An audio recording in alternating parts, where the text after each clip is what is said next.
Hi, I welcome all the viewers to my YouTube channel VK Teach। आज की video में हम active voice और पैसिव वॉइस की प्रैक्टिस क्लास को शूट करने वाले हैं। आज हम सेंटेंसेस को सोल्व करेंगे जो कि एक्टिव वॉइस हैं, उनको हम पैसिव में कैसे बनाएं। तो वीडियो में बने रहिए। तो आप ध्यान दीजिए, हमने इस पे लिख रखा पहले ही कि जो एक्टिव वॉइस वाले सेंटेंस है उनको हमने क्या किया, रेड मार्कर से लिख रखा है। अब हम क्या करेंगे, उनको पैसिव वॉइस में चेंज करेंगे। ठीक है भाई, पैसिव वॉइस कौन से होंगे आपके, जो ब्लैक मार्कर से मैं लिखूंगा। अब देखिए, ध्यान दीजिए फर्स्ट सेंटेंस पे ये तो सब्जेक्ट है हर्ष, और जो मैनी चॉकलेट्स है ये क्या है, आपका ऑब्जेक्ट है। और एक्टिव पैसिव वॉइस में हमने प्रीवियस क्लासेस में पढ़ा था कि सब्जेक्ट का ऑब्जेक्ट बनता है और ऑब्जेक्ट का सब्जेक्ट बनता है। अब ध्यान दीजिए, हम क्या लिखेंगे, ऑब्जेक्ट को पहले लिखेंगे। और टेंस को हमने आइडेंटिफाई कर लिया, ये कौन सा टेंस है, वर्ब के लास्ट में एस और एस लिखे तो प्रेजेंट इंडेफिनिट। तो अब देखो, ध्यान दो, मैनी चॉकलेट्स आर, ईट की थर्ड फॉर्म ईटन बाय हर्ष। अब हमने इज एम आर क्यों लगाया, देखो ये बी की फॉर्म है। हमने इसको क्यों लगाया, क्योंकि ये क्या आपका प्रेजेंट इंडेफिनिट टेंस है। कौन सा टेंस था ये, प्रेजेंट इंडेफिनिट। और हमने पढ़ा था कि प्रेजेंट इंडेफिनिट में क्या होता है आपका, बी की फॉर्म इज एम और आर होती है। अब मैनी चॉकलेट्स, अब चॉकलेट तो क्या आपकी एक से ज्यादा है, तो इसलिए हमने क्या लगाया यहाँ पे, आर लगा दिया। अगला देखिए, आवर टीम, ये तो सब्जेक्ट है और द मैच क्या है आपका ऑब्जेक्ट है। लेकिन हमने देखा है इसके अंदर, सेंटेंस के अंदर V2 लगा हुआ है, वर्ब की सेकंड फॉर्म लगी हुई है। तो वर्ब की जब सेकंड फॉर्म आती है तो हम इसको पास्ट इंडेफिनिट टेंस मानेंगे। और पास्ट इंडेफिनिट में बी की फॉर्म क्या होती है, वोज और वर होती है। तो अब ध्यान दीजिए भाई, कैसे बना इसको, द मैच, पहले ऑब्जेक्ट का सब्जेक्ट बनेगा द मैच। अब मैच तो सिंगुलर है, तो आप क्या लगाओगे, द मैच वोज, बी की फॉर्म क्या रहेगी, वोज। ठीक है भाई। अब विन वॉन वॉन, अब ये क्या होता है भाई, विन की जो सेकंड फॉर्म होती है और थर्ड होती है वो सेम ही होती है। ठीक है, तो हम क्या लिखेंगे, वो won by our team the match was won by our team. अगला देखिए, इसमें क्या है, सब्जेक्ट दे है और द हाउस क्या है, द हाउस इसमें ऑब्जेक्ट है। और लूटेड ये क्या है, V2 है। तो हमें पता लग गया कि इसमें क्या है, सेकंड फॉर्म ऑफ वर्ब है और ये पास्ट इंडेफिनिट टेंस है। अब देखिए, the house was looted by, अब देखा ऑब्जेक्टिव केस क्या होगा, देम लास्ट नाइट। ठीक है, आई होप आपको ये समझ आ गया होगा। अगला देखिए, सब्जेक्ट दे है और दी एंटायर ब्लॉक क्या है, इसके अंदर ऑब्जेक्ट है। हमने क्या देखा, हमने विल देखा और विल के साथ में कौन सी वर्ब की फॉर्म देखी, फर्स्ट। तो हमें पता लग गया ये तो फ्यूचर इंडेफिनिट आपका टेंस है। तो अब देखिए, और फ्यूचर इंडेफिनिट टेंस है और मोडाल ऑक्सिलरी साथ में है, तो हम क्या करेंगे, बी की एग्जैक्ट फॉर्म जो बी ही होती है उसको लगाएंगे। अब देखो, मैं यहाँ पे लिख रहा हूँ इसको, अभी देखो, दी एंटायर ब्लॉक, अब विल का विल ही रहेगा, will be demolished bye them. ठीक है भाई, इसी के साथ हमारा ये भी पैसिव वॉइस बन गया। अब अगला देखो, द कैट क्या है, सब्जेक्ट है और द फिश क्या है, इसमें ऑब्जेक्ट है। लेकिन हमने क्या देखा, is am are plus V1 plus ING। अगर हमें ये दिख जाए तो हम बात करते हैं कौन से टेंस की, प्रेजेंट कंटिन्यूअस टेंस की बात करते हैं। अब ध्यान देने वाली बात क्या है, जितने भी आपके कंटिन्यूअस टेंस होते हैं उनके साथ में आपको बीइंग लगाना पड़ता है। ठीक है, अब देखो ध्यान से, द फिश, ठीक है भाई, फिश तो एक ही है। ठीक है, the fish is being eaten by the cat. ठीक है भाई, इसी के साथ हमने क्या किया, 5 एग्जांपल्स को समझा। अब हम आगे और एग्जांपल्स को समझते हैं। ये हमारा 6th क्वेश्चन रहने वाला है। अब जो एक्टिव वॉइस है आपका, ये अब हम पैसिव में करेंगे इसको, देखो चेंज पैसिव वॉइस। ठीक है भाई, ब्लैक से आपका पैसिव वॉइस बनेगा। अब देखो इसके अंदर क्या है, subject the doctor, the doctor क्या है, सब्जेक्ट है। हिम क्या है, हिम इसके अंदर ऑब्जेक्ट है। और इसके अंदर हमने विल को देखा, और विल के साथ में examine first form of verb है, तो ये फ्यूचर इंडेफिनिट टेंस है। और इसके अंदर हम क्या करेंगे भाई, बी की फॉर्म का यूज करेंगे, एग्जैक्ट। देखो, he will be examined, he will be examined by the doctor tomorrow। ठीक है भाई। अब जो हमारा 7th सेंटेंस है उसको देखिए, शी रोट अ लेटर। अब ये जो रोट है ये क्या है, सेकंड फॉर्म ऑफ वर्ब है, तो ये आपका क्या है, पास्ट इंडेफिनिट टेंस है। अब देखो सब्जेक्ट क्या है, शी, और अ लेटर क्या है, ऑब्जेक्ट। तो देखो ऑब्जेक्ट का सब्जेक्ट और सब्जेक्ट का ऑब्जेक्ट, अ लेटर। ठीक है भाई, तो अब लेटर तो एक ही है, तो हम क्या लगाएंगे, was written by her. A letter was written by her, और लास्ट में फुल स्टॉप। अगला देखो sentence, my brother has bought a new bike. अब ये माई ब्रदर क्या है, सब्जेक्ट है, और न्यू बाइक क्या है, ऑब्जेक्ट है इसके अंदर। हमने एक बात को देखा, has have plus we three, जब वी थ्री आ जाए तो ये आपका कौन सा होता है, प्रेजेंट परफेक्ट। हमने एक बात पढ़ी थी कि परफेक्ट टेंस चाहे कोई भी हो, उसके साथ हम बी की बी इन फॉर्म जो कि थर्ड फॉर्म होती है उसको लगाते हैं। अब देखो ध्यान दो, अ न्यू बाइक, ठीक है भाई, has been bought by my brother। ठीक है भाई, ये सेंटेंस बन गया। अब ध्यान दीजिए भाई, अब ये क्या है, इंटेरोगेटिव आपका सेंटेंस आ चुका है। इसके अंदर क्या है, whom लगा हुआ है, और द विंडो क्या है, ऑब्जेक्ट है। ठीक है भाई, ये आपका ऑब्जेक्ट है द विंडो, और टाइप है इंटेरोगेटिव सेंटेंस।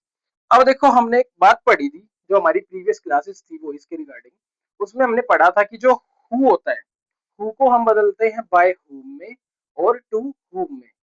जब वर्ब हो, अगर नो वर्ब हो और पॉजिटिव वर्ब मेक हो, तो हम क्या करते हैं भाई, हम टू लगाते हैं, टू हुम में बदलते हैं। लेकिन जब ये वर्ब ना हो तो हम क्या करते हैं, इसको हु को बाय हुम में बदलते हैं। देखो ध्यान से, अब इसको कैसे बनाए भाई, बाय हुम। ठीक है भाई, यहां तक तो बात ठीक हो गई। अब स्ट्रक्चर तो इंटेरोगेटिव है, तो इंटेरोगेटिव ही स्ट्रक्चर इसका बनेगा आपका पैसिव का भी, बाय होम। ठीक है, अब ये पास्ट इंडेफिनिट है तो हम क्या लगाएंगे, वॉज लगाएंगे भाई, by whom was the window broken, और लास्ट में साइन ऑफ इंटेरोगेशन। अगला जो हमारा सेंटेंस है देखो, उसके अंदर क्या है, ये भी क्या है, गोइंग टू लगाया हुआ है। देखो भाई, हमने बात पढ़ी थी गोइंग टू लगा हुआ है टू प्लस वी वन। अगर to plus V one, to plus V one हमने पढ़ा था प्रीवियस क्लासेस में कि to plus V one to infinitive होता है। इसके साथ भी बी की फॉर्म एग्जैक्ट होती है, बिल्कुल सेम ही रहती है, बी की फॉर्म बी ही होगी, जैसे मोडाल ऑक्सिलरीज के साथ होती है वैसे ही आपकी टू इन्फिनिटिव के साथ भी होगी। ठीक है, अब ध्यान दीजिए भाई, रोहित सब्जेक्ट है और फूड क्या है, ऑब्जेक्ट है। तो अब देखो भाई, फूड, फूड, ठीक है भाई, food is going to be cooked, food is going to be cooked by Rohit. देखो अब रूल हमने क्या लगाया कि to plus be plus V three को लगाया भाई हमने। ठीक है, क्योंकि ये क्या था आपका, ये आपका क्या था, टू इन्फिनिटी का रूल था। अब हम आगे नेक्स्ट एग्जांपल्स पे बढ़ते हैं। अब देखिए हम 11th सेंटेंस को सोल्व करने वाले हैं। अब ये आपका क्या रहेगा, पैसिव वॉइस। देखो एक्टिव तो हम लिख चुके हैं पहले, तो अब ये आपका रहेगा पैसिव वॉइस। ठीक है, ब्लैक मार्कर से। अब ये जो रोहन ये सब्जेक्ट है और इंग्लिश का इसके अंदर ऑब्जेक्ट है भाई। ठीक है, और इसमें मस्ट लगा हुआ है। मस्ट आपका क्या है, मोडाल ऑक्सिलरी है। अगर मोडाल ऑक्सिलरी इसके अंदर आ जाती है तो हम क्या करते हैं, बी की फॉर्म का यूज करते हैं। देखो कैसे बनेगा भाई, इंग्लिश, ये ऑब्जेक्ट का सब्जेक्ट बन गया। English must be learn by Rohan. English must be learn by Rohan. Next देखो भाई, ओपन द गेट। अब ये तो इंपेरेटिव टाइप आ गया। इंपेरेटिव का हमने सीखा था जो हमारी पहले वाली क्लासेस थी कि अगर इंपेरेटिव सेंटेंस में क्या हो, ऑब्जेक्ट हो। क्या हो, ऑब्जेक्ट हो। तो हमें शुरुआत में क्या करना होता है, हमें लेट का यूज करना होता है। ठीक है, अब देखिए ध्यान से, हमने क्या लगाया, लेट, उसके बाद object the gate, let the gate. अब बी की फॉर्म की का यूज इस्तेमाल हमें करना होगा, let the gate be open. ठीक है भाई, आई होप आपको समझ आ गया होगा। अब देखिए, वी सब्जेक्ट है और इंग्लिश ग्रामर क्या है, इसके अंदर आपका ऑब्जेक्ट है। ठीक है भाई, अब ये कुड है, ये भी क्या है आपका मोडाल ऑक्सिलरी है, और इसके साथ भी बी की फॉर्म बी ही आएगी आपकी। देखो आप, इंग्लिश ग्रामर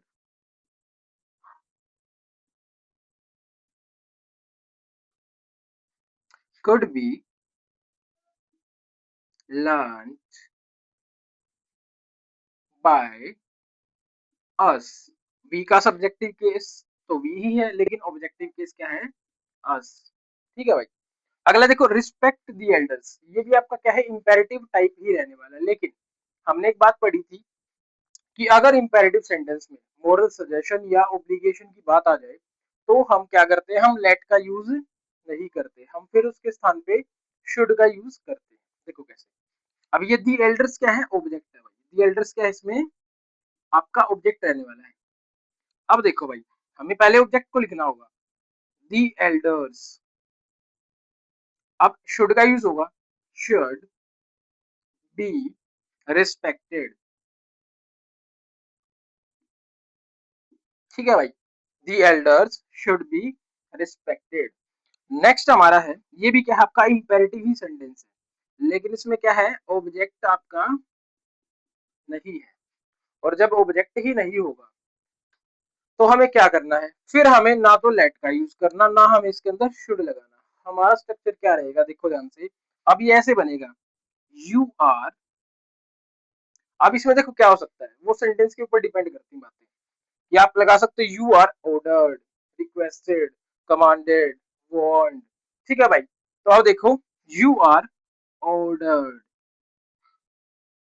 और बाद में क्या होगा, two plus V one as a टीज। देखो, you are ordered to get out, ये वी वन है भाई। ठीक है, सेम लिख देना है। आई होप आपको ये समझ आया होगा। अब हम नेक्स्ट एग्जांपल्स की ओर बढ़ते हैं। अब हम 16th सेंटेंस को सोल्व करने वाले हैं। देखो अब ये पैसिव वॉइस वाला देखो भाई, अब कैसे बनेगा पैसिव वॉइस।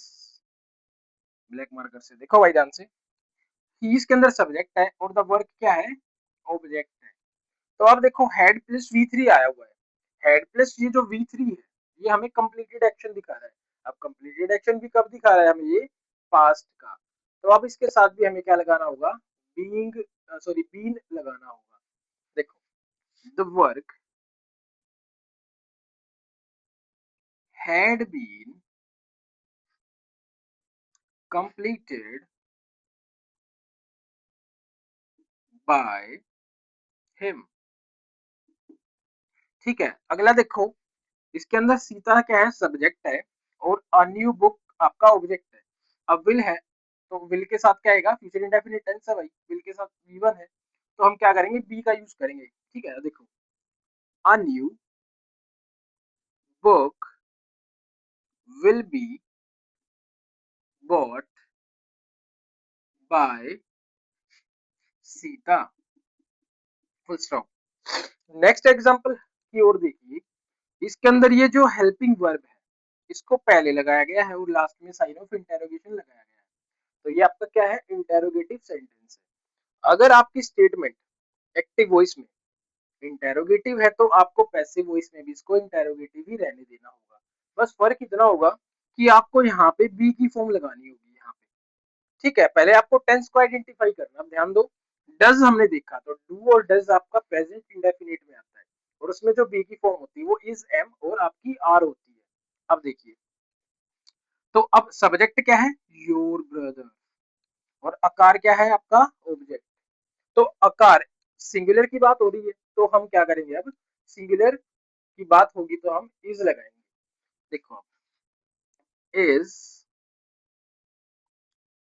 आकार। अब देखो यहाँ तक तो बात ठीक थी। अब हमें क्या करना होगा, वर्ब की थर्ड फॉर्म का यूज करना होगा। ड्राइव, ड्रॉप, ड्रीवन, तो ये थर्ड फॉर्म क्या है, ड्राइव की, driven. Is a car driven by your brother.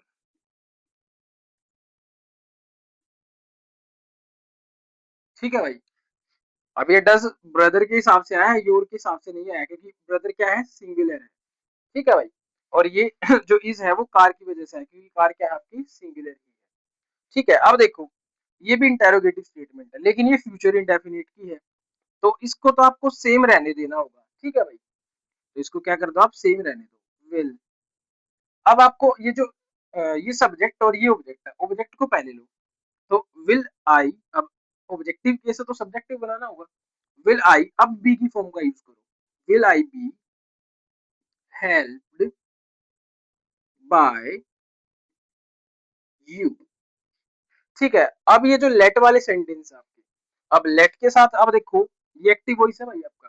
Late के बाद ये क्या लिख रखा है इन्होंने, हिम लिख रखा है, फिर स्पीक इंग्लिश। ठीक है भाई, ये इतना लिख रखा है। अब देखो ध्यान से कैसे बनाए इनको, तो आपको लेट का लेट ही रहने देना है, ऐसे लेट। अब इंग्लिश को पहले लेना होगा आपको, लेट इंग्लिश बी, और third form spoken by him, और लास्ट में फुल स्टॉप। आई होप ये सेंटेंसेस आपको समझ आ गए होंगे। अब हम आगे बढ़ते हैं, अब हम 21st एग्जाम्पल को देखने वाले हैं। अब देखो, ये तो एक्टिव वॉइस है, अब हम पैसिव वॉइस बनाएंगे इसको। देखो भाई, अब ये क्या है, इंटेरोगेटिव आपका सेंटेंस है। देखो, इसके अंदर हु लगा हुआ है। ठीक है, तो हु वाले कैसे बनते हैं आपके, चाहे तो टू हु, चाहे वो बाय हु। अब इसमें नो वर्ब लगी हुई है, नो। इसके साथ क्या होता है, बाय हम यूज नहीं करते, हम इसके साथ में टू का यूज करते हैं। ठीक है, तो अब हम इसको बनाएंगे टू हुम। ठीक है भाई, यहाँ तक बात बिल्कुल ठीक है। अब ये प्रेजेंट इंडेफिनिट टेंस है तो हम बी की फॉर्म का यूज करेंगे, जो कि आपकी आर होगी, किसके अकॉर्डिंग, यू के। To whom are you known, और लास्ट में क्वेश्चन मार्क। अगला है who taught you English.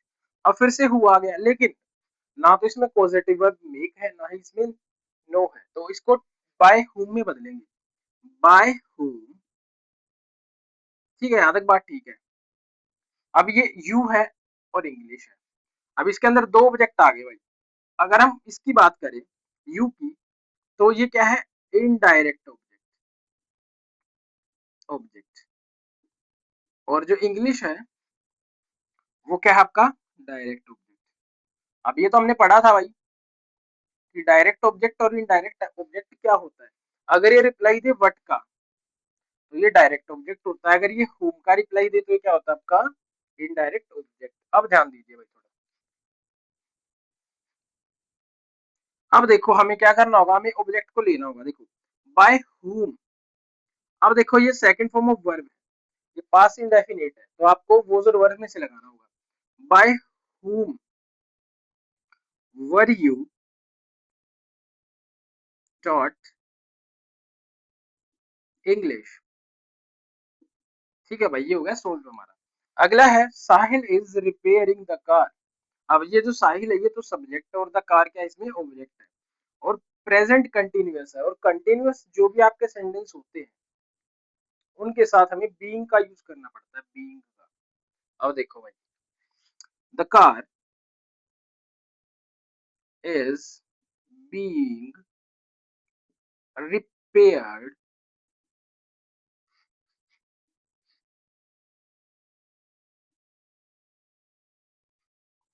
Bye Sahil. Next example हमारा देखो ध्यान से, द टीचर इसमें क्या है, सब्जेक्ट है, और अस क्या है इसके अंदर, ऑब्जेक्ट है, और न्यू लेसन भी क्या है, ऑब्जेक्ट है। अब ये जो अस है ये होम का रिप्लाई दे रहा है, तो ये क्या है, इनडायरेक्ट ऑब्जेक्ट है, और न्यू लेसन व्हाट का रिप्लाई दे रहा है हमें, तो ये क्या आपका डायरेक्ट ऑब्जेक्ट है। अब देखिए ध्यान से भाई, अब इसमें विल के साथ वी1 है, तो ये फ्यूचर इंडेफिनिट टेंस आपका, और इसके अंदर हमें अब बी की फॉर्म का यूज करना होगा। देखो पहले में क्या करना होगा भाई, ऑब्जेक्ट को लेना होगा। देखो वी विल बी टॉट, ठीक है भाई, we will be taught a new lesson by the teacher. ठीक है भाई, हमने इसको बना दिया, we will be taught a new lesson by the teacher. ठीक है, अ न्यू लेसन, ठीक है। अब इसको अगर आप चाहो तो आप ऐसे भी लिख सकते हो भाई कि a new lesson will be taught to us by the teacher, क्योंकि ये जब हमने इसको डायरेक्ट ऑब्जेक्ट को पहले लिया तो हमें प्रेपोजिशन की जरूरत पड़ेगी। ठीक है, a new lesson will be taught to us by the teacher, ऐसे ही बन सकता है, और ऐसे ही बना दिया। अब देखो ध्यान से, she was reading a novel. अब वॉज वर्ड के बाद हमने देखा वी1 प्लस आईएनजी, तो ये क्या है आपका पास्ट कंटिन्यूअस टेंस है, और इसके साथ भी हमें क्या करना होगा, बीइंग का यूज करना होगा। सब्जेक्ट शी है और ऑब्जेक्ट आपका नोवेल है, novel, a novel was being read by her। I hope आपको ये एग्जांपल्स समझ आ गए होंगे। अब हम नेक्स्ट एग्जांपल्स की ओर बढ़ते हैं। अब हम 26th एग्जांपल की ओर बढ़ने वाले हैं। देखिए ध्यान दीजिए, इसके अब हम पैसिव वॉइस बनाएंगे इनको। देखो, अब देखो ध्यान से, हु लगा हुआ है, इंटरोगेटिव स्टेटमेंट है, हु ब्रोक द चेयर। अब द चेयर ऑब्जेक्ट है, तो हु को बाय हुम और टू हुम में बदला जाता है, तो इसको हम बदलेंगे बाय हुम। अब broke second form of verb है, तो ये क्या है आपका पास्ट इंडेफिनिट है, तो हम वोज या वर्ब में से एक लगाएंगे। तो चेयर एक है, तो by who was the chair broken, और लास्ट में क्वेश्चन मार्क। नेक्स्ट देखिए भाई, close the door. The door क्या है इसके अंदर, ऑब्जेक्ट है आपका, द डोर क्या है आपका ऑब्जेक्ट। हमने देखा कि ये तो इंपेरेटिव सेंटेंस है और साथ में इसकी क्या है ऑब्जेक्ट, तो लेट वाला कॉन्सेप्ट हमें अब लगाना होगा। तो हम शुरू में क्या करेंगे, लेट लगाएंगे, लेट ऑब्जेक्ट को लगाओ, लेट द डोर